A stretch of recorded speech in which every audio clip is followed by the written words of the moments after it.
ਇਹ ਧਮਾਨ ਚੈਨਲ ਦੇਖ ਰਹੇ ਸਾਰੇ ਦਰਸ਼ਕਾਂ ਦਾ ਅਮਰਜੀਤ ਧਮਾਨ ਵੱਲੋਂ ਨਿੱਘਾ ਸਵਾਗਤ ਹੈ ਜੀ। ਦੁਰਗਾ शिव शक्ति ਮੰਦਿਰ ਦੇ ਵਿੱਚ ਜੋ ਅੱਜ ਕਥਾ ਕੀਤੀ ਗਈ ਹੈ, ਤੁਸੀਂ ਇਹ ਪਿੱਛੇ ਬੋਰਡ ਵੀ ਦੇਖ ਸਕਦੇ ਹੋ। ਦਿਵਿਆ ਗਊ ਕਥਾ ਤੇ ਭਜਨ ਸੰਕੀਰਤਨ ਜੋ ਅੱਜ ਇੱਥੇ ਕੀਤਾ ਗਿਆ ਹੈ। ਸੋ ਇਹ ਦੁਰਗਾ शिव शक्ति ਮੰਦਿਰ ਧਰਮਸ਼ਾਲਾ ਕੁਰਾਲੀ ਦੇ ਵਿੱਚ ਅੱਜ ਹੋਇਆ ਹੈ, ਜਿਸ ਦੀ ਕਥਾ ਕੀਤੀ ਹੈ ਆਪਣੇ पूज्य श्री चंद्रकांत जी गौ सेवा जो प्रमुख ने अपना पंजाब दे ने। सो उन्हां दे द्वारा ये कथा की गई है। आओ तुहानूं इस कथा दीयां झलकियां दिखाउने आ अते जिहड़ियां शख्सियतां भी इत्थे काफ़ी पहुंचियां ने कथा सुनन दे लई। ते आओ तुहानूं दिखाउने आ पूरी जानकारी। मैं तो तेरे संग चलूंगी,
बहुत ही ਸੁਭਾਗਾ ਵਾਲਾ ਦਿਨ ਹੈ। ਕੁਰਾਲੀ ਸ਼ਹਿਰ ਦੇ ਵਿੱਚ ਸ਼੍ਰੀਮਾਨ ਜੀ ਚੰਦਰਕਾਂਤ ਜੀ ਮਹਾਰਾਜ ਸਾਡੇ ਵਿੱਚ ਪਹੁੰਚ ਚੁੱਕੇ ਨੇ। ਮੈਂ ਸਰਵ ਸਾਂਝੀ ਗਊ ਸੇਵਾ ਸਮਿਤੀ ਕੁਰਾਲੀ ਵੱਲੋਂ ਇਹਨਾਂ ਦਾ ਸਵਾਗਤ ਕਰਦਾ ਹਾਂ ਤੇ ਆਈ ਸੰਗਤ ਨੂੰ ਕਹਿੰਦਾ ਹੈ ਕਿ ਆਪਣਾ ਆਪਣਾ ਸਥਾਨ ਹੁਣ ਸਾਰੇ ਲੈ ਲਾਂਗੇ ਤਾਂ ਕਿ ਕਥਾ ਦਾ ਸ਼ੁਭਾਰੰਭ ਕੀਤਾ ਜਾ ਸਕੇ। ਸ਼੍ਰੀਮਾਨ ਚੰਦਰਕਾਂਤ ਜੀ 1991 ਤੋਂ ਘਰ ਪਰਿਵਾਰ ਛੱਡ ਕੇ ਸਮਾਜ ਸੇਵਾ ਦੇ ਕੰਮ ਦੇ ਵਿੱਚ ਲੱਗੇ ਹੋਏ ਨੇ। ਇਸ ਸਮੇਂ ਭਾਈ ਸਾਹਿਬ ਕੋਲ ਪੂਰੇ ਪੰਜਾਬ ਪ੍ਰਾਂਤ ਦੇ ਗਊ ਸੇਵਾ ਪ੍ਰਮੁੱਖ ਦੇ ਨਾਤੇ ਜ਼ਿੰਮੇਵਾਰੀ ਹੈ ਅਲੱਗ-ਅਲੱਗ ਸਥਾਨਾਂ ਉੱਤੇ ਜਾਣਾ ਔਰ ਗਊ ਮਾਤਾ ਦੇ ਬਾਰੇ ਲੋਕਾਂ ਨੂੰ ਜਾਗਰੂਕ ਕਰਨਾ ਤਾਂ ਕਿ ਜਿਹੜੇ ਸਾਡੇ ਸਾਰੇ ਪਰਿਵਾਰ ਹੈ ਪੁਰਾਤਨ ਕਾਲ ਦੀ ਤਰ੍ਹਾਂ ਗਊ ਦੇ ਨਾਲ ਜੁੜ ਸਕਣ ਔਰ ਗਊ ਦਾ ਜੋ ਅਧਿਆਤਮਿਕ ਔਰ ਵਿਗਿਆਨਿਕ ਆਧਾਰ ਹੈ ਉਹਦੇ ਬਾਰੇ ਅੱਜ ਵਿਸ਼ੇਸ਼ ਰੂਪ ਦੇ ਵਿੱਚ ਇਹ ਕਥਾ ਦੇ ਮਾਧਿਅਮ ਨਾਲ ਸਾਨੂੰ ਸਾਰਿਆਂ ਨੂੰ ਜਾਣਕਾਰੀ ਦੇਣਗੇ। गुरुर्देवो महेश्वरा गुरुर्साक्षात् परब्रह्म तस्मै श्री गुरवे नमः। नमस्तस्यै नमो नमः। जय गौ माता जय गोपाल जय गौ माता जय गोपाल जय गौ माता जय गोपाल जय गौ माता जय गोपाल जय गौ माता जय गोपाल जय गौ माता जय गोपाल जय गौ माता जय गोपाल जय गौ माता जय गोपाल जय गौ माता जय गोपाल। बोलो गैया मैया की जय। माइक बंद कर दो अपना। सबसे पहले हम प्रवेश करते हैं गौ माता की उद्गम स्थली। गौ माता की उद्गम स्थली भारत भूमि है। कोई पाकिस्तान नहीं, कोई अफगानिस्तान नहीं, कोई और अन्य देश नहीं। तो गौ माता की उद्गम स्थली भारत भूमि है। हम सबका सौभाग्य है कि हम सबको जन्म कहाँ मिला है, बड़ा ध्यान से सुनना, भारत भूमि पर मिला है। ये सबसे पवित्र भूमि है भारत में, बड़ी पवित्र भूमि है भारत। हम सबका सौभाग्य है। लेकिन भारत भूमि का सौभाग्य क्या है कि गौ माता की उद्गम स्थली भारत भूमि है। ये भारत भूमि का सौभाग्य है। हम कहते हैं ना, बड़े अच्छे कुल में जन्म मिला, बड़े अच्छे स्थान पे जन्म मिला, बड़े अच्छे देश में जन्म मिला। हाँ जी, बड़े अच्छे देश में जन्म मिला। ये हम सबका सौभाग्य है। भारत भूमि के ऊपर ही गौ माता की उद्गम स्थली है। क्या कह रहे हैं, आपको कोई दिक्कत नहीं? अच्छा, आवाज ठीक आ रही है। ये राम, कृष्ण, शिव और नानक की धरती है। यहाँ पर राम ने, कृष्ण ने लीलाएं की। ये लीला स्थली है और इन लीलाओं को देखने के लिए अलग अलग रूप में भगवान शिव आए, भगवान ब्रह्मा जी आए इन लीलाओं के दर्शन करने के लिए। ये पवित्र भूमि है। यहाँ पर नानक जी आए, यहाँ पर महापुरुष वीर वीरांगनाएं इस भारत भूमि के लिए आए, ऋषि मुनि संत आए। ये ऋषि मुनियों की धरती है, ये संतों की धरती है, ये गुरुओं की धरती है। ये बड़ी पवित्र भारत है और इसी धरती से ही जहाँ पर गौ माता की उद्गम स्थली भारत भूमि है, देसी गौ माता का प्रचार प्रसार। बार बार डिस्टर्बेंस हो रही है, आप कंट्रोल करें, दिक्कत होती है।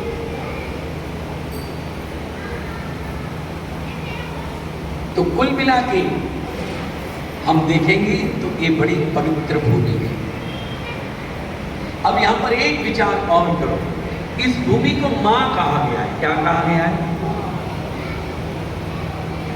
ये बड़ी पवित्र भूमि है। ये बड़ा सौभाग्य का विषय है। बाकी किसी भूमि को मां नहीं कहा गया संसार में, केवल भारत भूमि को कहा गया। ये हमारी मां। फिर एक अध्याय में आता है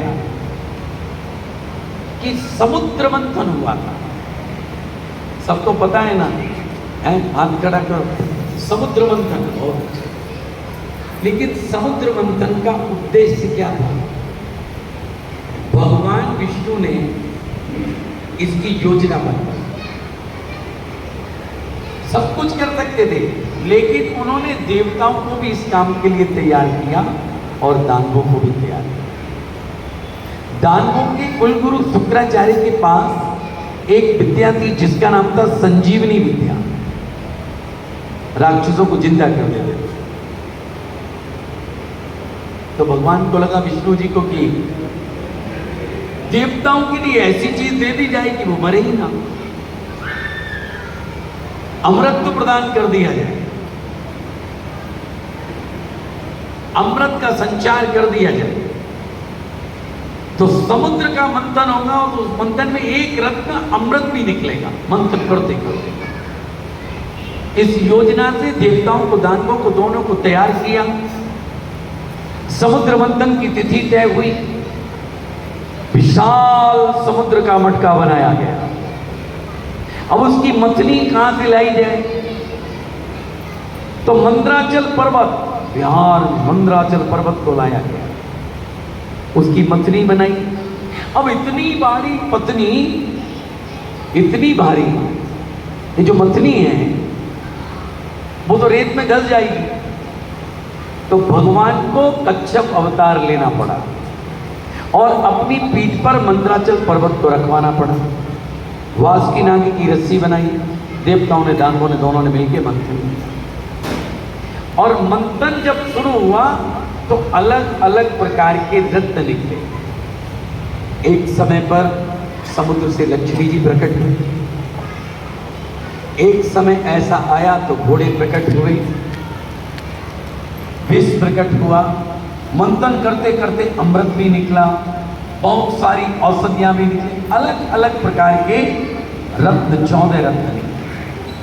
अब 13 रत्नों में हम नहीं जाएंगे, लेकिन एक समय ऐसा आया, मंथन करते करते करते करते समुद्र से कामधेनु स्वरूपा 5 गौ माता प्रकट हुई। बोलो गैया मैया की।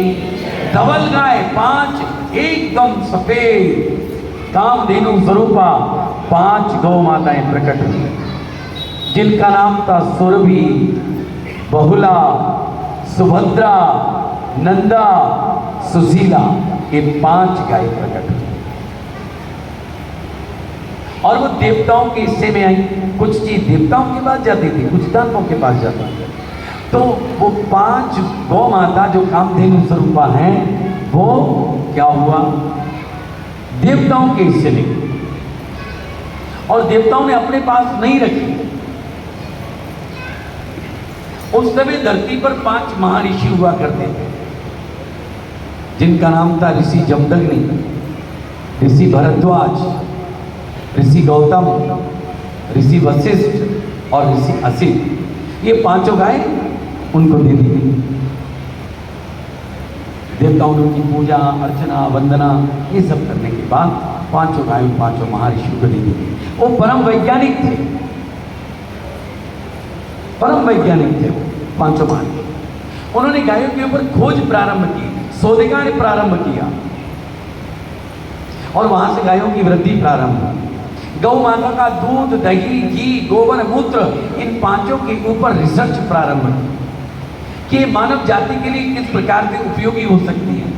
ऐसा वर्णन अब एक दिन में तो हम कितनी चर्चा कर सकते हैं, तो अभी इतना रखेंगे। इसके बाद आगे आ जाता है, ये जो गौ माता है ना, भगवान राम और भगवान कृष्ण के प्रागट्य का कारण है। भगवान राम के कुल को रघुकुल कहा गया। क्या कहा गया बोलो? रघुकुल। पूरे भारतवर्ष में सबसे बड़ा कुल है वो रघुकुल। राजा नहुस, भरत, सगर, दिलीप, कितने मानदाता, हरिश्चंद्र, दिलीप, भागीरथ, कितना बड़ा कुल है। ऐसा बड़ा परम प्रतापी कुल, उसमें एक घटना आती है यहां से संबंधित। वो है महाराजा दिलीप, एक परम प्रतापी राजा। घटना क्या होती है, बड़े ध्यान से सुनना। एक बार परम प्रतापी राजा दिलीप कहां गए थे? स्वर्ग। स्वर्ग से जाने के बाद वो महल में वापस आ रहे थे। अपनी पत्नी सुदक्षिणा से मिलना है जल्दी। वो उस समय रजस्वला थी, मिलना जा रहे हैं। रास्ते में उनको गौ माता मिली। राजा दिलीप ने गौ माता को प्रणाम करना तो अलग, उसकी ओर देखा भी नहीं। कहते राजा दिलीप को श्राप लगा, दुखी रहने लगे, बहुत परेशान रहने लगे। और राजा दिलीप की पत्नी भी दुखी रहने लगी। इनका मन नहीं लगता, न राज में, न काज में, न महल में, न घर में, कहीं मन नहीं लगता। क्या हुआ? दुखी रह रहे। गुरु जी के पास गए। गुरु जी से सारी चर्चा हुई। गुरु वशिष्ठ, कुल गुरु वशिष्ठ है, रघुकुल के कुल गुरु राजा वशिष्ठ, गुरु वशिष्ठ है। सारी चर्चा होने के बाद ध्यान में आया कि राजा दिलीप से गौ माता का निरादर हुआ है, अपमान हुआ है। समाधान क्या है? तो गो सेवा करो जाके, यही था उनके गुरु ने। तो गुरु वशिष्ठ के पास एक गाय थी सुरभि। सुरभि की बेटी थी नंदिनी। तो कहा कि नंदिनी की सेवा करो। दोनों पति और पत्नी राजा दिलीप और सुदक्षिणा गुरु महाराज जी के आश्रम में गए और उस नंदिनी की इतनी सेवा की, इतनी सेवा की। मेरे माताओं बहनों, मेरे साथियों, बड़े ध्यान से सुनना। ग्रंथ वर्णन करता है, बैठक पर बैठक, चलत पर चलत। जब नंदिनी बैठ जाती थी उसके बाद ही पति पत्नी बैठते थे, तो खड़े रहते थे। जब वो खड़ी होती थी तब खड़े हो जाते थे। जब गौ माता भोजन करती थी उसके बाद भोजन करते थे। जब गौ माता पानी पी लेती थी उसके बाद दोनों जल ग्रहण करते थे। नंदिनी की सोने के बाद ही सोते थे, नंदिनी के जागने से पहले जाग जाते थे। इतनी सेवा राजा दिलीप ने की। गौ को चराने के लिए जंगल में भी लेके जाते थे।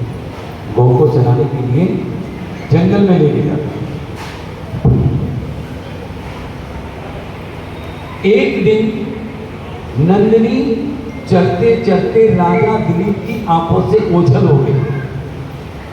नंदिनी की माया। राजा दिलीप को ढूंढे, बहुत जगह गए। ढूंढते ढूंढते गुफा में पहुंचे और गुफा में गाय बड़ी सहमी सहमी खड़ी थी और द्वार पर सिंह खड़ा था। सिंह गाय को खाने के लिए। गाय बेचारी मेरी देख रही। राजा दिलीप तलवार निकाल ली। सिंह बोला, राजन हटो, ये मेरा भोजन है, मुझे पाप नहीं लगेगा, मुझे मेरा भोजन करने दो, मैं भूख से पीड़ित हूं। राजा ने कहा, नहीं, ये गौ माता की रक्षा करना मेरा धर्म है। फिर सिंह ने कहा, मैं भूख से पीड़ित तो मेरा भोजन मेरे सामने, मुझे कुछ नहीं लगेगा, तुम और गाय दान में दे देना जिसकी भी है। बोले, नहीं, मैं क्षत्रिय हूं, गौ रक्षा मेरा धर्म है। अगर तुझे बहुत ही भूख लगी है ना तो मेरी बलि ले ले, मेरा भोजन कर ले, लेकिन गौ माता को कुछ नहीं करना। कहते कि नंदिनी के सामने से वो सिंह अदृश्य हो गया। पता है क्यों? नंदिनी ने अपनी माया से सिंह प्रकट किया, राजा की परीक्षा दी। राजा परीक्षा में पास हो गए और आने वाले समय में जो श्राप लगा था, राजा दिलीप उस श्राप से मुक्त हो गए। उन्हीं राजा दिलीप के घर में रघु अवतरित हुए। रघु के अज आए, अज के दशरथ आए और दशरथ के भगवान तो भगवान राम के प्रागट्य का कारण नंदिनी।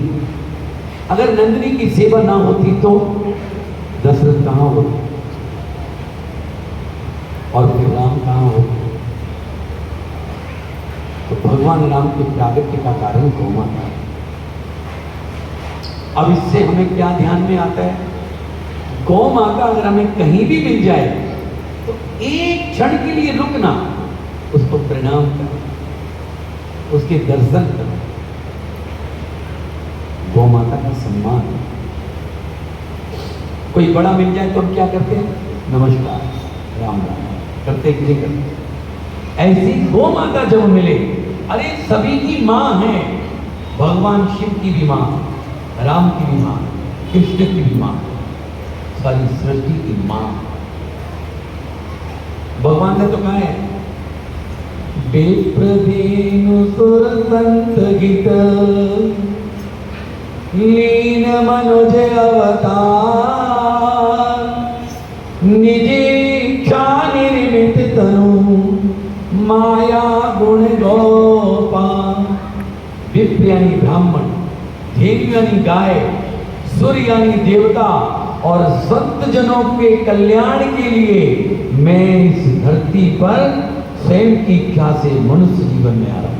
भगवान कह रहे विप्र यानी ब्राह्मण, देव यानी गाय, सूर्य देवता और संत जनों के लिए निर्भय प्रदान करने के लिए, धर्म की स्थापना के लिए मैं स्वयं प्रकट हो रहा हूं अपनी इच्छा से। ये स्वयं भगवान कह रहे हैं। और जब भगवान का अवतार हुआ है ना, राम अवतार त्रेता में, तो कहते हैं कि राजा दशरथ ने गौ और भूमि ये ब्राह्मणों को दान में दी है। और जब भगवान का वनवास हुआ है, राम जी है ना, तो सबसे पवित्र काल खंड जो है भगवान के, ये 14 वर्ष से ध्यान में सुनना, भगवान का सबसे पवित्र समय जो है, सबसे सबसे अच्छा, जिसे कहते हैं ना गोल्डन पीरियड, जो लिखा जाएगा वो ये 14 वर्ष भगवान के जो वनवास थे ना, ये सबसे स्वर्णिम काल है मेरे प्रभु राम, जो वनवास हुआ। और वनवास हुआ नहीं है, भगवान की इच्छा से ही भगवान ने वनवास मैया कैकेयी से मांगा। ठीक है कि नहीं? ध्यान में है? कैकेयी ने वनवास दिया है कि भगवान ने कैकेयी मां से वरदान में दिया है? बोल नहीं रहे। कुराली के अंदर जितने लोग यहाँ बैठे हैं, किसी के घर में किसी बेटी का नाम, बहू का नाम, बहन का नाम कैकेयी है क्या? नहीं है। क्यों नहीं? किसी का नहीं नाम, कहती कैकेयी का नाम नहीं था।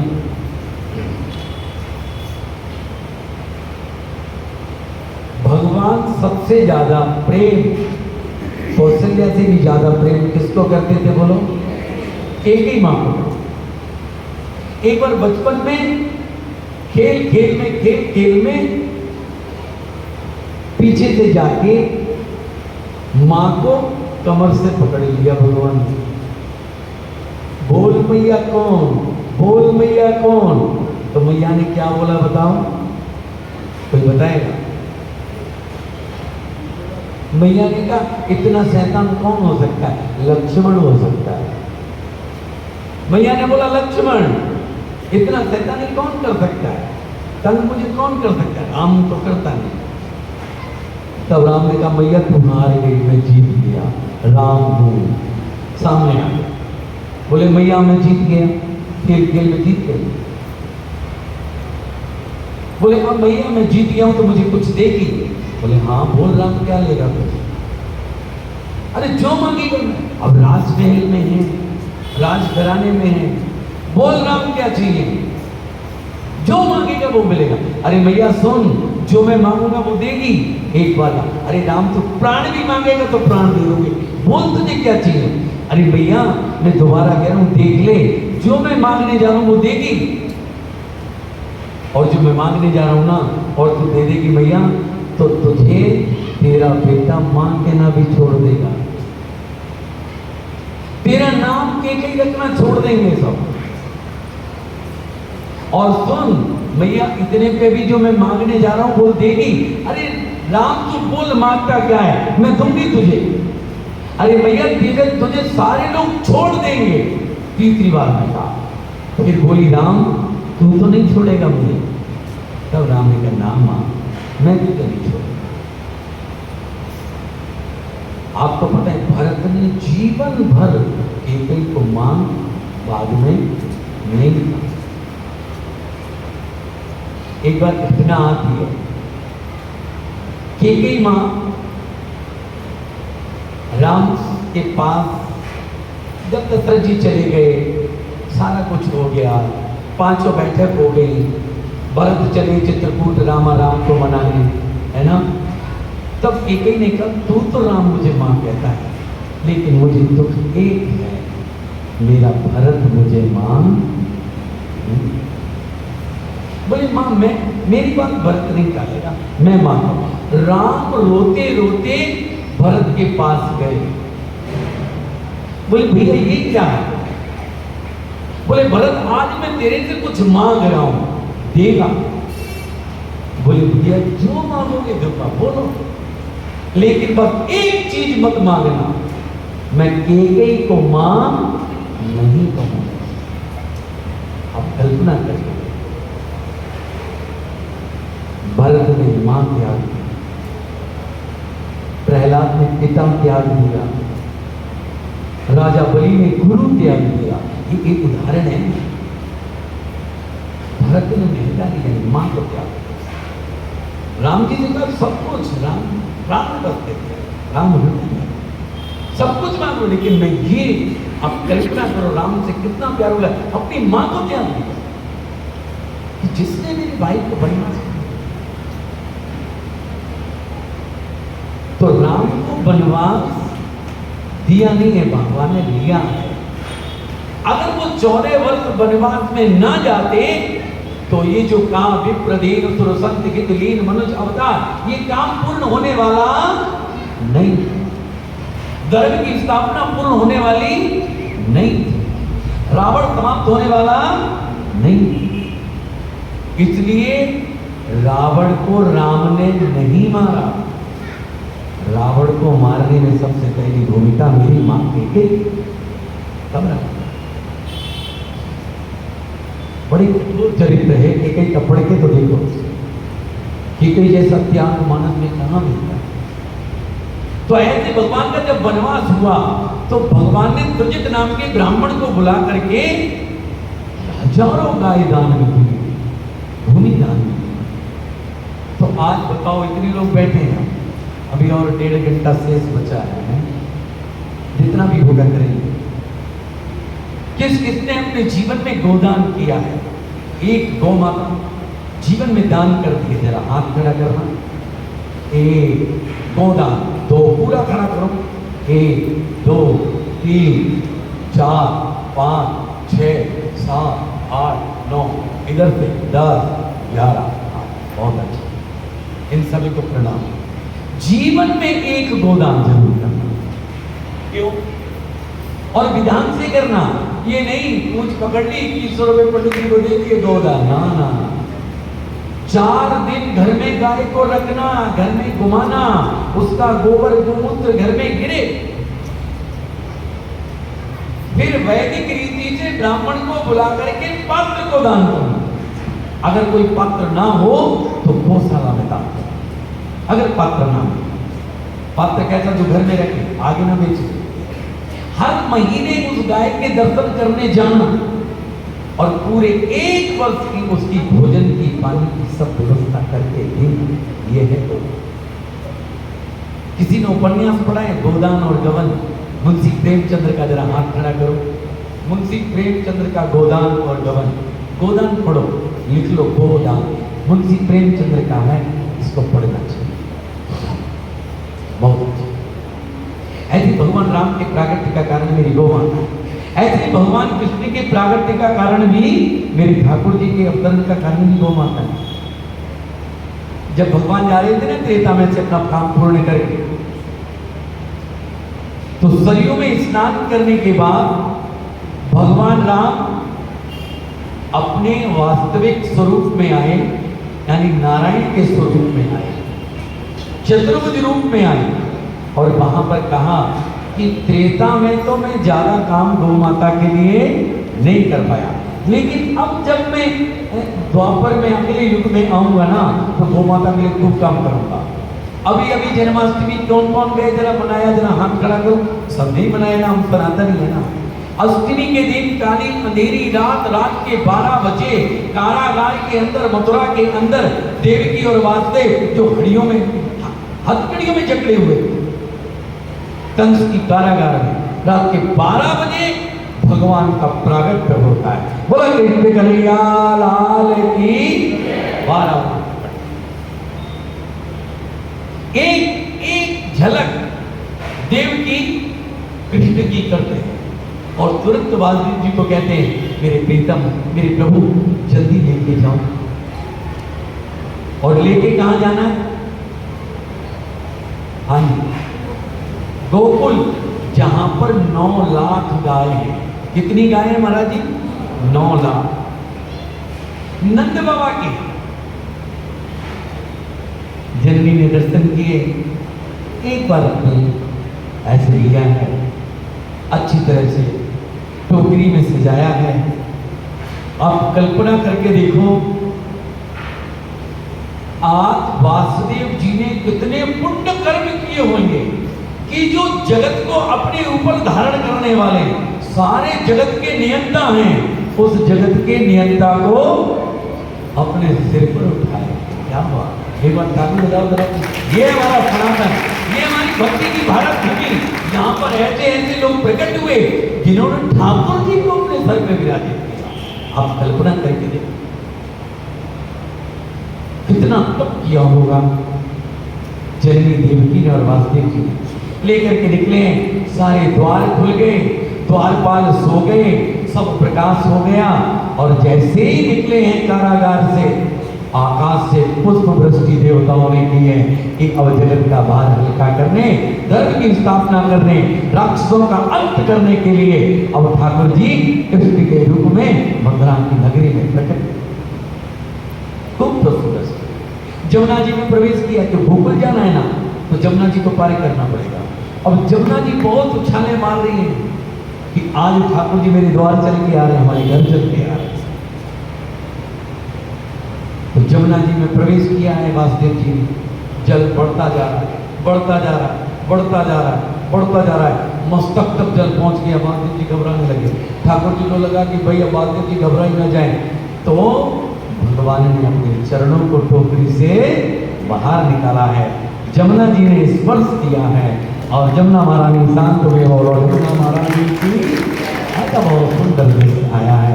पहले दिन भगवान पहुंच गए हैं और गोकुल गौशाला में ले जाया गया, भगवान का नामकरण हुआ है। लेकिन 5 दिन के जब थे तो क्या घटना घटी है? जब 5 दिन के थे ना ठाकुर जी, तो क्या हुआ है भगवान के साथ? कौन बताएगा? देखते हैं कि कौन प्रथम आता है आप में।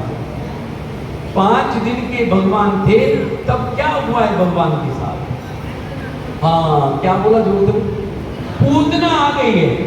और पूतना अपने असली स्वरूप में नहीं आई है, बहुरूपिया बन के आई है, सुंदरी बन के आई है। अपनी माया से बहुत सुंदर शरीर धारण किया है, महल में प्रवेश किया है। और महल में प्रवेश करने के बाद का यशोदा बहन तेरे लाला के दर्शन कर ले। हाँ मैं कर लो ना, तो बोलती है लाला लाला करके, लेकिन भगवान आंखें नहीं खोलते। फिर कहती बहन तेरे लाला को गोदी में ले लूं? कहती हाँ बहन ले ले, खिला ले। गोदी में ले लिया, उसे क्या पता देखो ने बड़ी सुंदरी राजघरानी की लग रही थी, ऐसे सज धज के आई थी। अब गोदी में लेके करने लगी लाला लाला।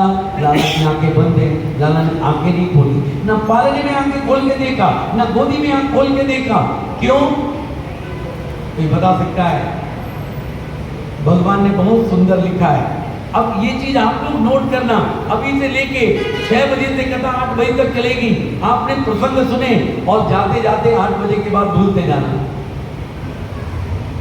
ठीक है जी? तो रामायण में, मानस में बहुत सुंदर चौपाई बाबा जी ने लिखी है। क्या? सुंदरकांड की सबसे सुंदर चौपाई कोई बताएगा? गाओ सारे लोग, जब मैं बोलूंगा तब याद आ जाएगा। निर्मल मन जन सो मोहि पावा, मोहि कपट छल छिद्र न भावा। भगवान ने कहा है मुझे कौन पसंद है? जिसका मन निर्मल है। छल कपट वाला तो मेरी तरफ आ ही नहीं सकता। ये आ कैसे गई? पूतना। और जैसे कक्ष में गई है यशोदा मैया, तो पूतना ने क्या किया? अपने स्वरूप में प्रकट हो गया। बाल कृष्णलाल को अपनी गोदी में लेकर के महल से बाहर निकल गई, विकराल रूप धारण किया, आकाश में उड़ने लगी और बाल कृष्णलाल को अपने स्तन से लगा लिया। जिस भाव से आई थी कि इसको मारना है, वो विष वाला स्तन भगवान के मुख से लगा दिया। आज भगवान ने उस विष वाली पूतना को भी माँ का रूप समझ करके उसके स्तन का पान करने लगे हैं ठाकुर जी। और स्तन का पान करते करते करते करते उन्होंने पूतना के प्राणों का भी हरण कर लिया। आज पूतना को मुक्त कर दिया। आप देखिए, वो राजा बलि की पुत्री थी पूर्व जन्म में, उसको इसमें श्राप के कारण उसको ये मिला और 14,000 बच्चों का भक्षण कर चुकी थी। ठाकुर जी ने उसको भी मुक्त किया। पीछे पीछे सारे लोग दौड़ रहे थे, ग्वाल बाल, महिलाएं, पुरुष, नंद बाबा, यशोदा, लाला लाला लाला कर रहे हैं। जैसे ही धराशायी हुई पूतना धरती पे, विशाल काय शरीर पहाड़ जैसा, और बाल कृष्णलाल पूतना की छाती के ऊपर लीला कर रहे हैं, खेल रहे हैं। उतारा गया और माँ ने अपनी छाती से अपने कृष्ण को लगाया और एकदम दौड़ पड़ी। कोई बताएगा कहाँ दौड़ के गई यशोदा मैया लाला को लेके? कौन बताएगा? है बोले वाह, एक बार ताली बजा दो, इधर वाले बोल ही नहीं रहे। गौशाला लेके गई, ठीक बताया है, बहुत सुंदर गौशाला लेके। अब गौशाला में करा क्या माने? तो भगवान की 10 इंद्रिय और 2 अंग, ग्रीवा और नाभि, गर्दन यानी ग्रीवा और नाभि, इन 12 अंगों को खूब गोमूत्र से नहलाया है मैया ने। और इन्हीं 12 अंगों के ऊपर गौ माता के गोबर का लेप किया गया है। अब धीरे धीरे विज्ञान आने वाला है, अभी धर्म चल रहा है, अब विज्ञान चले। ये विज्ञान है, भगवान की 12 इंद्रियों को गोबर गोमूत्र से नहलाया गया है, लेप किया है। और नंद बाबा ने क्या किया है कोई बताएगा? कपिला गौ माता की पूंछ 3 बार कृष्ण के ऊपर घुमाई है कि अब मेरे लाला को कोई नजर ना लगे, और चौथी बार छिटक दी है और फिर अपने लाला को घर लेके आए हैं। अब भगवान, हम थोड़ा जल्दी चलेंगे, 5.5 साल के हो गए 5 दिन से, तब भगवान का एक नाम क्या पड़ा? वत्सपाल, बछड़े के पालने वाले। जब गौ माता का बछड़ा दूध पीता है ना, तो उसके जो भेड़ मुंह से गिरते थे, उन भेड़ों को चाटने का काम कृष्ण करते थे। झूठे, बछड़ा दूध पीता था तो झाग निकलते थे, उन झागों को चाटते थे और बछड़े का पालन करते थे। ऐसे ऐसे स्वयं भगवान का नाम क्या पड़ा? गो वत्सपाल पड़ा। तो 5.5 साल में भगवान का एक नाम वत्सपाल पड़ा है, बछड़े के पालन वाला। एक नाम भगवान का माधव भी है। क्या नाम है? माधव। अब माधव नाम क्या है? अब माधव का संधि विच्छेद, हम में से संस्कृत पढ़ी है किसी ने क्या? हाथ खड़ा करो। हाँ देखो, एक बहन तो दिखी, एक संस्कृत वाली, एक माता ने, आपने भी पढ़ी है। तो माँ यानी तो माधव, अभी भी ये काम जरूरी है। बहुत बहुत शुभकामनाएं। छोटी गैया छोटे छोटे ग्वाल, छोटी गैया छोटे छोटे ग्वाल, छोटो सो मेरो मगन गोपाल, छोटो सो मेरो मगन गोपाल, छोटी छोटी गैया छोटे छोटे ग्वाल, उधर से भी छोटे छोटे ग्वाल। गोपाल सो मेरो मदन गोपाल आगे चले गैया पीछे चले ग्वाल वो आगे चले गैया पीछे चले ग्वाल आगे चले गैया पीछे चले ग्वाल वो आगे चले गैया पीछे चले ग्वाल ओ बीच में मेरो मदन गोपाल बीच में मेरो बोलिए वृंदावन बिहारी लाल की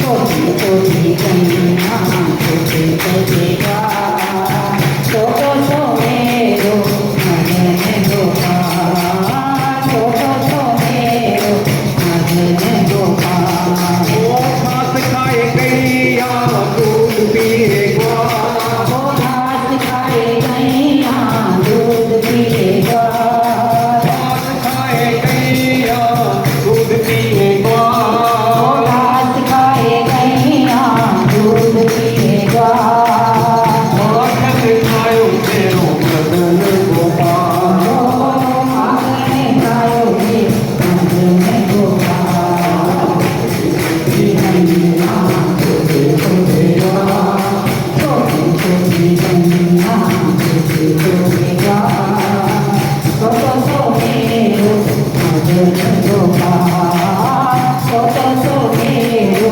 मदन गोपाल छोटी छोटी लखूटी छोटे छोटे घास छोटी छोटी लखूटी छोटे छोटे हाथ छोटी छोटी लखूटी छोटे छोटे घास छोटी छोटी लखूटी छोटे छोटे हाथ ओम जय जगदीश हरि स्वामी जय विघ्ननाथ भक्त जनों के संकट दास जनों के हंसरी माला दूर करे ओम जय